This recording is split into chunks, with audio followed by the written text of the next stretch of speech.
और कितना शुक्रिया करूँ आपका उतना ही कम है। मेरी ज़िंदगी में तो आप परमात्मा की तरह आए बनकर, और आज आप मुझे यहाँ इतने सारे लोगों के बीच में लेकर आए, इसके लिए आपका बहुत-बहुत धन्यवाद। Thank you so much. और मुझे 20 मिनट मिले हैं तो मैं एक भी मिनट खराब ना करते हुए ऑन द मैं पॉइंट आना चाहूँगा। प्रोग्राम को शुरू करने से पहले मेरे जितने भी गुरु हैं, संजय यादव जी, ग्रोरिश पार्टनर, राज मोहम्मद जी, विवेक कुमार सक्सेना, सिद्धार्थ सर जी, इन सबके लिए एक बार जोरदार तालियां मैं जरूर चाहूँगा दोस्तों।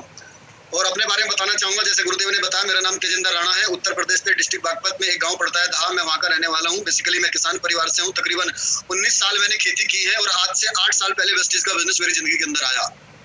जब ये बिजनेस मेरी जिंदगी के अंदर आया, उस समय मैं कोई ड्रीमर नहीं था, मैं बहुत एक्सीलेंट नहीं था, या मैं बहुत विजनरी भी नहीं था, या मैं बहुत टैलेंटेड भी नहीं था, या मैं बहुत क्या बोलते हैं उसको खुल के बोलने वाला नहीं था। ऐसा मेरे अंदर कुछ भी नहीं था। मैं एक सामान्य सा व्यक्ति था, खेती करता था, दोपहरी में ताश खेलता था, शाम को गलियों में घूमता था, यही मेरा जीवन चल रहा था। और मेरे घर के अंदर एक मेरी माताजी को उनकी एक प्रॉब्लम थी, उनके लेफ्ट हैंड के अंदर उनकी एक नस ब्लॉकेज थी, जिसके करके उनका हाथ ऊपर नीचे नहीं उठता था। परेशान थे हम और बहुत सारे डॉक्टर को दिखाया, कोई फीडबैक, कोई रेस्पॉन्स नहीं मिला। तो आयुर्वेदिक प्रोडक्ट सर्च करते हुए वेस्टीज के 2 प्रोडक्ट के बारे में जानने का मौका मिला। ये बात है अप्रैल 2012 की। अप्रैल 2012 में वेस्टीज के 2 प्रोडक्ट जानने का मौका मिला। एक का नाम था नोनी, एक का नाम था फ्लेक्स। और आप में से जितने लोग किसान हैं समझ सकते हैं कि अप्रैल के महीने में किसान के पास टाइम नहीं होता, वो बहुत बिजी होता है अपने खेत के काम में। तो मैं अपनी माता जी को वो प्रोडक्ट देने के बाद अपने खेत के काम में लग गया। तकरीबन 25 दिन 30 दिन के बाद जैसे फुर्सत के पलुएर में अपनी माता जी के साथ बैठा, तो उन्होंने बताया, बेटा इस बार जो तू दवाई लेकर आया था, वो दवाई बहुत अच्छी है, मुझे उनके बहुत बेनिफिट मिल रहे हैं, देख मेरा हाथ किस तरीके से ऊपर नीचे हो रहा है। दोस्त, ये मेरे लिए चमत्कार था। तो मैंने उस बंदे को फोन किया जिसके कारण ये प्रोडक्ट का मुझे जानने का मौका मिला था। मैंने कहा भाई थैंक यू सो मच, आपके करके मुझे मेरी माताजी का हाथ ठीक हो गया। तो शख्स ने जवाब दिया, तेजिंदर ये प्रोडक्ट कमाल के प्रोडक्ट हैं, अगर आप चाहो तो इन प्रोडक्ट के ऊपर काम कर लाखों रुपए महीने की अर्निंग भी कमा सकते हो। लेकिन दोस्त, ये 1 लाख रुपए महीने खतरनाक है। खतरनाक इसलिए है कि जिस समाज में हम लोग रहते हैं, जिस एटमोस्फेयर में हम लोग रहते हैं, वहाँ अपराध 1 लाख रुपए महीना कमाना सोचना। कभी हमारे पेरेंट्स ने, कभी हमारे गुरुजनों ने, जहाँ हम लोगों ने शिक्षा ली, जहाँ हमारे यार दोस्त रहे, जो हमारे रिश्तेदार रहे, किसी ने भी आज तक हमको मोटिवेट नहीं किया था कि तुम्हें बड़ा होना है, तुम्हें कामयाब होना है, तुम्हें लाखों रुपए महीना कमाने हैं, तुम्हें बड़ी बड़ी गाड़ियां लेनी है। किसी ने भी हमको ये रास्ता नहीं दिखाया था, किसी ने हमको मोटिवेट नहीं किया था। हमको केवल एक ही चीज सिखाई गई थी, बेटा अच्छे से पढ़ ले, अच्छे से नंबर ला, अगर तेरे अच्छे नंबर हो गए, अच्छा तू कंपटीशन कर लेगा तो तेरी अच्छी नौकरी मिल जाएगी। और वो अच्छी नौकरी कौन सी थी दोस्त? 30, 35, 40 हजार रुपए मैक्सिमम। यहाँ तक का हमारा माइंड सेट था। और इस माइंड सेट के साथ हमें आगे बोला गया कि 1 लाख रुपए महीना कमा सकता है। तो दोस्त, ये बात डाइजेस्ट नहीं होती। 1 लाख रुपए महीना मैं हो ही नहीं सकता। ये हमारे अपने विचार होते हैं दोस्त। आप में से भी बहुत सारे लोगों के विचार जब इस बिजनेस में आप नहीं थे, ये रहे होंगे। आप लोगों ने भी ये सारी चीजें सुनी होंगी। तो मेरे सामने चैलेंज थे, उस बंदे ने कहा कि तेजिंदर लाखों रुपए महीना कमाना चाहता है तो ये बिजनेस आपके लिए है। लेकिन दोस्त, मेरे अंदर से आवाज आ रही थी, यार ये तुझे कहीं फंसाने की कोशिश कर रहा है। 1 लाख रुपए महीना ऐसे थोड़ी नहीं कमाए जाते हैं। लेकिन मजबूरी क्या थी, मैं उस बंदे को मना नहीं कर सकता था, क्योंकि उसके कारण मेरी माता जी का हाथ ठीक हुआ था। लेकिन मना नहीं कर सकता था। लेकिन एक काम तो हम लोग कर सकते थे, जिसके हम लोग बिल्कुल एक्सपर्ट है, बहाना मारना। जी हाँ दोस्त, उसके हम लोग एक्सपर्ट है। तो मैंने बहाना मार दिया, भाई चाहता तो मैं भी 1 लाख रुपए महीना कमाना, बट ना तो मेरे पास पैसे हैं, ना ही मैं पढ़ा लिखा हूँ। अब बता, क्या मैं 1 लाख रुपए महीना कमा सकता हूँ? लेकिन उस बंदे ने जो जवाब दिया, उस बंदे ने ऐसा जवाब दिया जो मुझे टच करके चला गया। उस बंदे ने बोला, तेजिंदर भाई, इस बिजनेस के अंदर लाखों रुपए महीना कमाने के लिए तेरे पास लाख रुपए महीने का होना जरूरी नहीं है, तेरा पढ़ा लिखा होना जरूरी नहीं है। अगर तू रियली में यहाँ से लाख रुपए महीना कमाना चाहता है तो तेरे पास 1 लाख रुपए महीना कमाने का कारण होना चाहिए। तो ये बात मुझे टच करके चली गई। कारण उस दिन तो तकरीबन उस समय मेरी 32 साल की उम्र थी। पहली बार मुझे एहसास हुआ क्या मेरे पास कोई 1 लाख रुपए महीना कमाने का कारण है। तो मैं ये बात आपसे भी पूछता हूँ, आज आप अपने आप से बात करके देखना, जो आदमी आज यहाँ सर लाखों रुपए महीने की अर्निंग नहीं कर रहा है, एक बार पूछ के देखना अपने आप से, क्या आज मेरे पास 1 लाख रुपए महीना कमाने का कोई कारण है? तो अंदर से आवाज निकल कर आएगी दोस्त, एक नहीं, मेरे अंदर से आवाज निकल कर आई, मेरे पास 1 लाख रुपए महीना कमाने का एक कारण नहीं है, हजारों कारण है। आज से 8 साल पहले जब मैंने इस चीज के ऊपर एनालिसिस किया तो मैंने 4 प्रमुख कारण निकाले अपने। सबसे पहले मैंने सोचा, तेजिंदर अगर तू लाख रुपए महीने की अर्निंग करता है तो सबसे बड़ा बेनिफिट, क्योंकि मैं खेती करता था तो मेरे बुजुर्ग माता पिता भी मेरे साथ खेती में जाते थे, मेरे साथ काम करते थे। तो पहला सबसे बड़ा कारण यह था कि आज मैं अगर लाख रुपए महीना कमाना चालू कर दूंगा तो मेरे माता पिता का जीवन सुधर जाएगा। दूसरा बड़ा कारण था, मेरी पूरी फैमिली के अंदर किसी ने भी अच्छी एजुकेशन नहीं ली, अच्छी हायर एजुकेशन किसी ने नहीं ली। तो दूसरा कारण यह था कि अगर मेरी 1 लाख रुपए महीने की आमदनी आती है तो मेरे बच्चों को अच्छी एजुकेशन मिल जाएगी। मैं गांव देहात के स्कूल से निकलकर बहुत अच्छे स्कूल कॉलेज में अपने बच्चों को पढ़ा सकता हूँ। तीसरा मेरा कारण निकल कर आया, मेरी वाइफ जो मेरे नाम पर, जो मेरे लिए अपने माता पिता को छोड़कर आई है, अपना सब कुछ छोड़कर आई है, अपना घर बार प्यार बचपना सारा छोड़कर आई है, और आज उसे मैं क्या कौन सी सुख सुविधा दे रहा हूँ। अगर 1 लाख रुपए महीना मेरा आना चालू हो जाता है तो मेरी वाइफ का भी लाइफ स्टाइल बदल सकता है। और चौथा कारण दोस्त, वाइफ का ये क्यों, मेरा तेजेंद्र राणा का खुद का भी लाइफ स्टाइल बदल सकता है अगर मेरे घर में 1 लाख रुपए महीने की आमदनी चालू होती है तो। दोस्त, मैंने डिसीजन लिया इस बिजनेस को करने का। मुझे मेरे अपलाइन मिस्टर संजय यादव जी, मैं जरूर चाहूंगा इनके लिए जोरदार तालियां, और जितनी ज्यादा बार जिनके लिए तालियां बजे उतनी ही कम है। शुरुआत में ही इन्होंने मुझे एक चीज बोली थी, तेजेंद्र इस बिजनेस के अंदर, ये प्रॉपर एक बिजनेस है, अगर आप इस बिजनेस के अंदर 5 साल लगाते हो, 5 साल, तो आप, मैं गारंटी करता हूं, आप यहां से 1 लाख रुपए महीना कमा सकते हैं। दोस्त, ये कितनी बड़ी बात है, जहां हमारे अपने सब लोग बोलते हैं तू नहीं कर सकता, जहां हमारे सब लोग यार दोस्त रिश्तेदार घर वाले भी सब बोलते हैं तू नहीं कर सकता, उस विकट परिस्थिति में मुझे संजय यादव जी एक चीज बोली उन्हें, बच्चा अगर तेरे अंदर वो टैलेंट है, अगर तू चाहे तो 5 साल में 1 लाख रुपए महीना कमा सकता है। तो दोस्त, मैंने डिसीजन लिया इस बिजनेस को करने का। मैं लोगों को जाके मिलना शुरू किया, लोगों से मैंने जाके बातचीत करना शुरू करी, और लोग तो यही थे, बातें तो कॉमन सी बात थी, लड़ाई तो हमारी उनके विचारों से थी। उनके विचार क्या थे, हो नहीं सकता, फालतू का काम है, हमने बहुत करके देख लिया, पहले भी कई सारी कंपनी आई थी, चली गई, तेरा कुछ नहीं होगा, लिख के ले, ये कंपनी एक दिन भाग जाएगी। लोगों के जवाब हमारे प्रति ये हुआ करते थे। लेकिन कमांड किसकी थी, सपने किसके थे, कमांड किसकी होनी चाहिए हमारे ऊपर? मेरे ऊपर हमेशा मेरी खुद की कमांड रही है। मैं उस समय एनालिसिस क्या करता था कि लोग कह रहे हैं कि कंपनी बंद हो जाएगी, भाग जाएगी, संजय सर कह रहे हैं कि तू लाख रुपए महीना कमा लेगा, मेरा अंदर से जवाब निकल कर आता था, मेरा जवाब ये आता था कि संजय सर ने बोला है कि तू 5 साल बाद 1 लाख रुपए महीना कमाएगा, लेकिन 5 साल बाद भी अगर मैं लाख रुपए महीना ना कमा पाया और 50,000 रुपए महीने की आमदनी पर भी मैं आ गया, तो भी मैं अपने परिवार में सबसे ज्यादा कमाने वाला बन जाऊंगा। तो दोस्त, इस सिचुएशन के साथ मैंने काम करना शुरू किया। अब मैं बिल्कुल नया था, तो मैं काम करूं कैसे? संजय सर को फोन किया, सर मुझे करना क्या है? उन्होंने बोला बेटा सीखना पड़ेगा। सीखना कहाँ है बेटा? ITO के ऊपर हर हफ्ते आ जाया कर, वहां एक CNT प्रोग्राम होता है। ITO तकरीबन 90 किलोमीटर की दूरी मेरे से। मैं गया CNT के अंदर, मैंने अटेंड की, मैं वहां से चलाया, अंग्रेजी में स्लाइड होती थी, हिंदी में वो बोलते थे, समझ में कुछ आता नहीं था। 2 बार गया, 3 बार गया, 4 बार गया, मेरा पहले महीने का चेक आया ओनली 31 रुपए, मात्र 31 रुपए का मेरा चेक आया। अब उस चेक से मैं किसको मोटिवेट कर सकता था? जिसको भी दिखाता था वो ऊपर से गालियां और देता था। मैं सर से मैं पूछता था, सर मेरा बिजनेस बढ़ नहीं रहा, मैं क्या करूं? सर मुझे एक चीज बोला करते थे, बेटा देख तू CNT में हर बार आता है, मैंने कहा हाँ जी।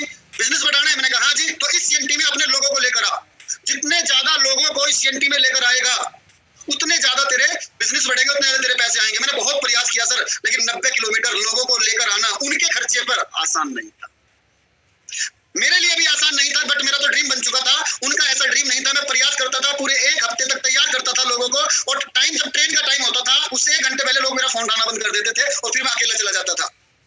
फिर मैं संजय सर से एक ही चीज पूछता था, सर मैं क्या करूं, मेरे लोग यहाँ आते नहीं है। तो संजय सर ने मुझे एक चीज बोली थी, तेजेंद्र बेटा अगर इस बिजनेस में सफल होना है तो तेरे पास 2 विकल्प है, या तो लोगों को लेकर मीटिंग में आ जा, अगर तेरे लोग मीटिंग में नहीं आ रहे तो मीटिंग को लेकर लोगों के घर चला जा। ये बात मेरी समझ में आई कि मीटिंग को लेकर लोगों के घर जाऊं, लेकिन मीटिंग को लेकर घर जाने के लिए पहले मीटिंग करना सीखना पड़ेगा। तो मैंने डिसाइड लिया, मेरे एक दोस्त के पास, उस समय मेरे पास बड़े फोन नहीं थे, मेरे पास कीपैड वाला फोन था, मैंने एक दोस्त का एंड्रॉइड फोन लिया और मैंने एक पूरी CNT की मैंने वीडियो रिकॉर्डिंग कर ली, और घर जाकर उस वीडियो रिकॉर्डिंग को कम से कम 30 से 40 बार मैंने सुना। और जब एक 30-40 मिनट की वीडियो को आप बार-बार सुनते हैं तो सारे कंटेंट्स हमारे अंदर चले जाते हैं। मैंने एक प्रेजेंटेशन फाइल ली और लोगों को जाकर मैंने बिजनेस को प्रेजेंट करना चालू कर दिया। अब मैंने लोगों को बिजनेस को प्रेजेंट करना चालू तो मैंने कर दिया। अब लोग कहते थे चल भाई ठीक है, अगर आप कह रहे हो तो हम शुरू कर लेते हैं, सामान बता कहाँ मिलेगा। अब सामान उस समय मेरे एरिया में कोई भी सेंटर नहीं था, या तो पानीपत ब्रांच ऑफिस थी या गाजियाबाद वसुंधरा में ब्रांच ऑफिस थी, दोनों 90 किलोमीटर की दूरी पे पड़ती है। अब मैं कहता था जी पानीपत मिलेगा, लोग मेरी तरफ को मुस्कुराते थे, अच्छा पानीपत मिलेगा, मतलब हम पानीपत सामान लेने के लिए जाएंगे, वेरी गुड भाई, कोई और नहीं मिला क्या? इस तरीके से हमारे साथ बातचीत करते थे वो। लेकिन दोस्त मेरे अंदर एक अच्छी बात ये रही कि मैंने इस बिजनेस को पहले दिन से मालिक की तरह किया है, मैंने नौकर की तरह इस बिजनेस को नहीं किया, मैंने मालिक बनकर इस बिजनेस को किया है। मेरा बिजनेस था, मुझे बदलना था, मेरी जिंदगी में बदलाव आने थे, मेरी जिंदगी में खुशियां आनी थी, लाख रुपए मुझे कमाने थे, तो पेन भी मुझे लेना था। तो मैंने इसका भी समाधान निकाला। अब मैं इस अपलाइन के सामने रोने से बढ़िया था समाधान निकालना। मैंने इस चीज का समाधान निकाला। मेरे पास एक पल्सर बाइक थी उस समय, जिस समय मैं वर्किंग करता था। मैंने पैसे के अभाव में अपनी पल्सर बाइक बेची 38,000 रुपए की, 19,000 रुपए डाउन पेमेंट देकर मैंने वहीं से प्लेटिना बाइक परचेज करी, मैंने फाइनेंस कराई, 2674 रुपए की उसकी किस्त बनी, 19,000 रुपए मेरे पास बचे। मैं पानीपत ऑफिस गया, मैं 10,000 रुपए का प्रोडक्ट परचेज करके लाया, मेरे पास अब 9,000 रुपए बचे थे, 2674 रुपए की मेरी किस्त थी, उसी से मुझे पेट्रोल चलाना था, उसे सारी चीज करनी थी। अब मैं लोगों के पास जाता था, लोगों को प्लान दिखाता था, लोग पूछते थे सामान कहाँ मिलेगा, तो मैं लोगों को एक ही जवाब देता था, सामान तुम्हारे भाई ने एजेंसी ले लिया, तुम्हारे भाई का सामान पास मिलेगा, तू ऑर्डर बता क्या है। जैसे वे ऑर्डर बताते थे, उनके जो सामान मेरे पास होता था मैं दे देता था, जो नहीं होता था उनका ऑर्डर फॉर्म भर लेता था, पैसे ले लेता था, और रूटीन में 3 दिन 4 दिन में पानीपत जाता था, वहां से सामान लाकर दे देता था। ये शुरुआत में ये बिजनेस हुआ, उस समय दोस्त मेरा पे आउट नहीं था। शुरुआती 8 महीने में मेरे पेआउट यहाँ से 8 महीने तक मेरे पेआउट यहाँ से 2000 रुपए से कम थे। कभी 1300 का आता था, कभी 1900 का आता था, कभी 1100 का आता था, कभी 600 रुपए का आया, कभी 800 रुपए का आया और 2674 रुपए की मेरी बाइक किस्त थी। अगर मैं अपने उस समय के हालात देखूं तो उस समय का हर हालात, हर सिचुएशन, हर सलाहकार, हर एडवाइजर एक ही सलाह दे रहा था, छोड़ दे। लेकिन दोस्त, मैं लगातार मीटिंग इवेंट का हिस्सा बन रहा था तो एक बहुत कामयाब इंसान ने एक चीज बोली थी कि जिंदगी में हमेशा आपको दो रास्ते मिलने वाले हैं, एक बहुत आसान लगेगा, एक बहुत मुश्किल लगेगा। ये सारी दुनिया आसान रास्ते पर चलना पसंद करती है, बोलो हाँ या ना? सही कहा। ये सारी दुनिया आसान रास्ते पर चलना पसंद करती है, लेकिन आसान रास्तों पर चलने से जिंदगी आसान नहीं होती। लेकिन अगर हम मुश्किल रास्तों का चुनाव करते हैं, मुश्किल रास्तों पर अगर हम लोग चलते हैं तो एक दिन जिंदगी बहुत आसान हो जाती है। उस समय मेरा यही समय था दोस्त। आसान रास्ता मेरे पास क्या था? मैं इस बिजनेस को छोड़ सकता था। आसान रास्ता में क्या मेरे पास क्या था? मेरे ऊपर कोई ऐसा उस समय प्रेशर नहीं था। मैं अपना खेत का काम कर सकता था जिससे मेरी घर की गुजर चल रही थी। अगर वो रास्ता मैं चुन लेता तो 8 साल बाद भी मैं आज वही काम कर रहा होता, वही जिंदगी के अंदर समझौते, वही कंप्रोमाइज, वही गाँव का स्कूल, वही रोजाना किल्लत भरी जिंदगी में जी रहा होता। लेकिन दोस्त, उस समय मैंने मुश्किल रास्ता चुना। मुश्किल रास्ता क्या था कि दोपहर तक खेती करने के बाद मोटरसाइकिल निकलकर पैसे ना होने के बावजूद भी लोगों के पास जाना, लोगों को वेस्टेज के बारे में बताना, लोगों को प्रोडक्ट के बारे में बताना। पैसे नहीं थे सेमिनार में जाना, पैसे नहीं थे सीएमटी में जाना, पैसे नहीं थे वर्कशॉप में जाना। वो मेरे लिए उस समय आसान काम नहीं था।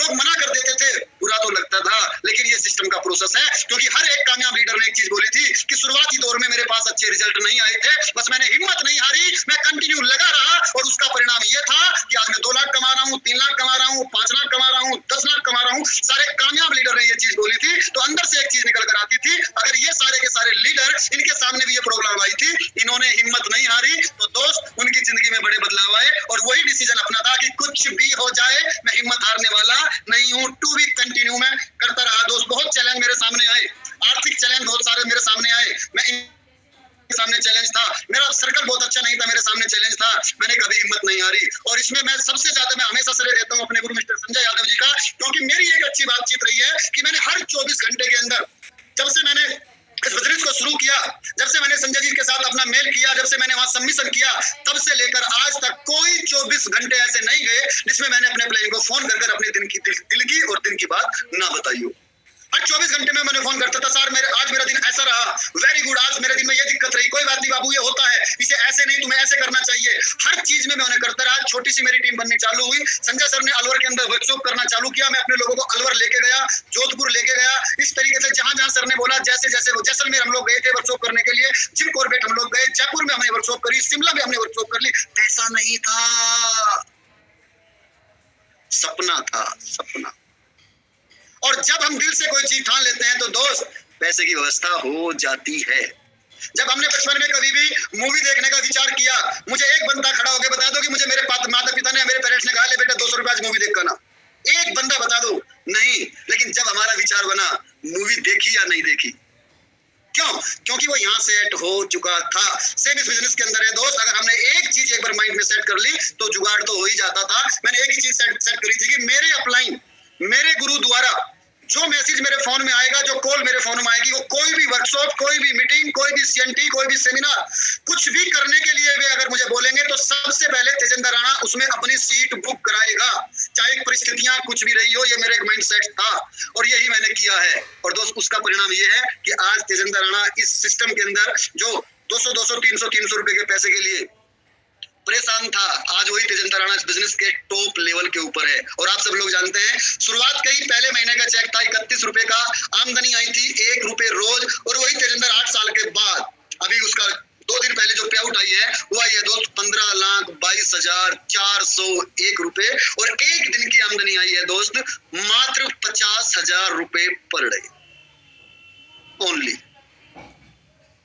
और मजे की बात यह है कि जब बहुत मेहनत करते थे, जब 1 रुपए रोज की आमदनी आती थी, और आज 4 महीने से अपने घर के अंदर है, 4 महीने से अपने घर के अंदर हैं, उसके बावजूद भी बिजनेस किस तरीके से ग्रोथ कर रहा है, बिजनेस किस तरीके से बढ़ रहा है।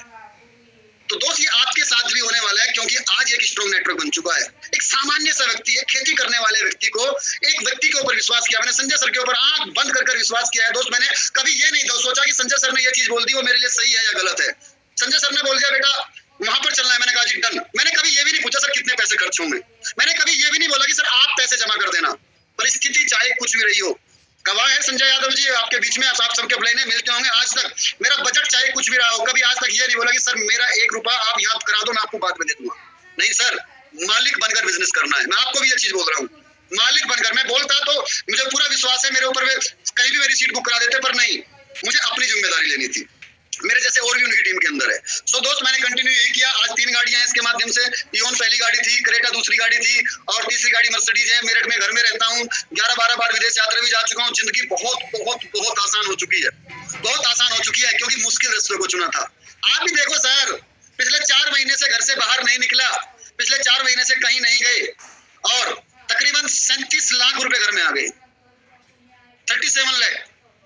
मैं अगर अपने बड़े भाई की बात करूं, मेरा बड़ा गवर्नमेंट जॉब के अंदर है, पुलिस यूपी पुलिस के अंदर है, तकरीबन 40,000 रुपए सैलरी है। और जैसे उसको मेरे चेक के बारे में पता लगा, तो उसने मुझे बोला, भाई जितना तेरा चेक 1 महीने में आया, इतनी सैलरी तो मेरी 3 साल में भी नहीं आएगी। लेकिन हमें क्या है, हमें तो चुनाव करना है ना आसान जिंदगी का। हर महीने की पहली तारीख में तनख्वाह आनी चाहिए भाई, बस हर महीने की। अरे भाई बिजनेस कर ले, यहाँ लाखों कमाएगा। कहने लगा भाई यहाँ तो धीरे धीरे इनकम बढ़ती है, हम तो बिल्कुल सेटिस्फाई हैं। माफी चाहूंगा मेरे शब्दों को अगर अदरवाइज मत लेना। अभी मैं एक मीटिंग कर रहा था, उस मीटिंग के अंदर मैं एक बंदे को प्लान दिखाने के लिए गया, और प्लान जब मैं उसे दिखाने की कोशिश कर ही रहा था, मैं उससे बातचीत करने की कोशिश ही कर रहा था, लेकिन वो डिफेंसिव मोड में था। मैंने उसे कहा, मैंने भाई और बता कैसा है, तेरी सैलरी कितनी चल रही है? तो उस बंदे का जवाब मेरे प्रति क्या था, भाई 29,000 रुपए सैलरी है, और मैं बिल्कुल खुश हूँ, सेटिस्फाई हूँ, इतनी तनख्वाह मुझे बहुत है, और मुझे जिंदगी में कुछ नहीं चाहिए। अब दिखा दो प्लान कैसे दिखाएगा, संभव था? ऐसे डिफेंसिव मोड होते हैं। मैंने कहा भाई कोई बात नहीं, आप गलत नहीं हो। इस दुनिया में जितने भी कामचोर आदमी हैं, जितने भी स्वार्थी लोग हैं, वो यही बोलते हैं कि मैं सेटिस्फाई हूँ। बाकी अंबानी सेटिस्फाई नहीं हुआ, अमिताभ सेटिस्फाई नहीं हुआ, सचिन तेंदुलकर आज भी एडवर्टाइजमेंट कर रहे हैं, बाली जी आज भी रात दिन मेहनत कर रहे हैं, मेरे गुरु जी आज भी भाग रहे हैं। तो 29,000 मेरा 55,000 रुपए टैक्स गया, मैं सेटिस्फाई नहीं हूँ, तो 29,000 में भी सेटिस्फाई है। क्यों? क्योंकि तुझे अपनी जिम्मेदारी का एहसास नहीं है, दो तुझे अपने परिवार की रेस्पॉन्सिबिलिटी का एहसास नहीं है, केवल तू अभी खुद की जिंदगी जी रहा है, इसलिए तू सेटिस्फाई है। मैं 15 लाख के चेक में भी सेटिस्फाई नहीं हूँ, क्योंकि मेरे बच्चों के भी ड्रीम बहुत बड़े हैं। सो दोस्त, ये ऐसी चीजें होती रही, मेरे साथ होती रही, ये चलता रहा, लेकिन आज जिंदगी के अंदर बहुत आसान जिंदगी हो रही है। अब ये इतना सारा अचीवमेंट मेरी जिंदगी के अंदर क्यों रहा? इसमें मेरे 4-5 मैं आपको और 5 मिनट में आपकी और लूंगा। क्यों रहा? ये सारी चीजें क्यों हो पाई?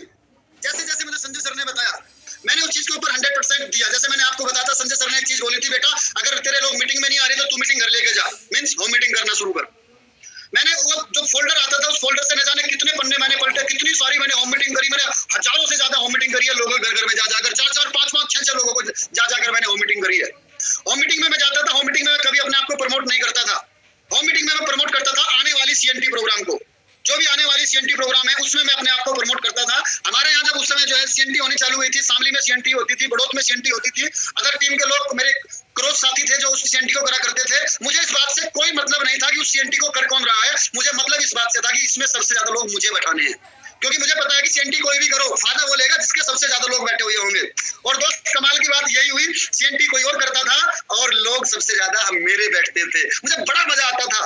और दोस्त, ऐसे करने से टीम के अंदर एनर्जी बढ़ती रही। सीएसएस प्रोग्राम दिल्ली में होता था, दिल्ली में मेरे बहुत ज्यादा लोग नहीं आते थे, लेकिन सीएसएस प्रोग्राम मुजफ्फरनगर, शामली, बड़ौत के अंदर होना चालू हुआ। और दोस्त, मेरा एक ही फोकस है, ना मुझे लीडर से मतलब था कौन कर रहा है, ना मुझे इस बात से मतलब था कौन करवा रहा है, मुझे मतलब इस बात से था कि मेरे कितने लोग बैठने वाले हैं दोस्त। और मैंने पूरी एनर्जी के साथ अपने सबसे ज्यादा लोगों को मैंने सीएसएस प्रोग्राम के अंदर बैठाना चालू किया। आज भी आप देखोगे मैक्सिमम लोग मेरे इस प्रोग्राम के अंदर बैठे हुए हैं, मैक्सिमम। उसके बाद दोस्त, मुझे सर ने एक चीज बताई थी कि सीएनटी जो है जानकारी देती है, लोगों को ज्वाइन कराता है, सीएसएस प्रोग्राम मोटिवेशन देता है, लोगों का विश्वास जीतता है, लेकिन इंपॉर्टेंट है हाउ टू वर्क, कैसे काम करेंगे लोग, वो बहुत इंपॉर्टेंट है, और वो सिखाता है ट्रिपल टी। मैंने संजय सर को ट्रिपल टी प्रोग्राम करने के लिए एक बार शामली बुलाया, एक दिन की पूरी इन्होंने ट्रिपल टी प्रोग्राम की थी। उसी दिन मैंने इनको बोल दिया, सर आज के जिम्मेदारी मेरी है, अब मैं आपको ट्रिपल टी करने के लिए नहीं बुलाऊंगा, मैं आपको फीडबैक देता रहूंगा कि आज मैंने क्या क्या किया, बस तुम्हें गाइड करते रहो। इन्होंने ट्रिपल टी प्रोग्राम करी, उसके बाद में कंटिन्यू ट्रिपल टी, हर प्रोग्राम के अंदर ट्रिपल टी प्रोग्राम करता रहा दोस्त। आज भी मेरी रेगुलर ट्रिपल टी प्रोग्राम चल रही है। ट्रिपल टी का मतलब है ट्रेन द ट्रेनर, लोगों को ट्रेन करना है साहब। और मैं ये कंटिन्यू के अंदर लगातार लीडर बढ़ते चले गए। फाइनली चौथा जो इन्होंने इतना जबरदस्त प्रोग्राम बताया था दोस्त, जो सर ने बताया था, वो बताया था वर्कशॉप। वर्कशॉप करनी चाहिए। सर ने बोला था कि तेजेंद्र, आप 3 महीने में कम से कम एक वर्कशॉप अटेंड करना चालू करो।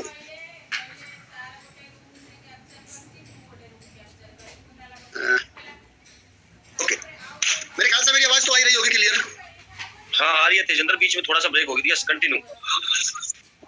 ओके, संजय सर ने बोला कि बेटा अगर इस बिजनेस में काम करना है तो वर्कशॉप में आना चालू कर, क्योंकि वर्कशॉप दोस्त करती क्या 3 दिन के लिए हमें वर्कशॉप रखती है अपने पास, संजय सर 2 दिन के लिए हमें अपने पास रखते थे। आप महसूस करो आपके घर में कितनी भी खटारा गाड़ी हो, कितनी भी बेकारी गाड़ी हो, कितनी भी पुरानी गाड़ी हो, अगर वो गाड़ी वर्कशॉप के बाद के अंदर चली गई, वर्कशॉप से जो बाहर निकलकर जब वो गाड़ी आती है तो भैया टकाटक होके आती है, बोलो आया ना। सेम हम लोग दोस्त, हम लोग फील्ड में जाकर काम कर रहे हैं, हम लोग नेगेटिव लोगों के बीच में काम कर रहे हैं, हम नकारात्मक को जो है सकारात्मक में बदलने की कोशिश कर रहे हैं। ऐसे लोगों के बीच में जा जाकर जब हम लोग काम कर रहे होते हैं तो कितने सारे नेगेटिव विचार हमारे दिमाग में आ जाते हैं, कितना सारा कचरा हमारे दिमाग में आ जाता है।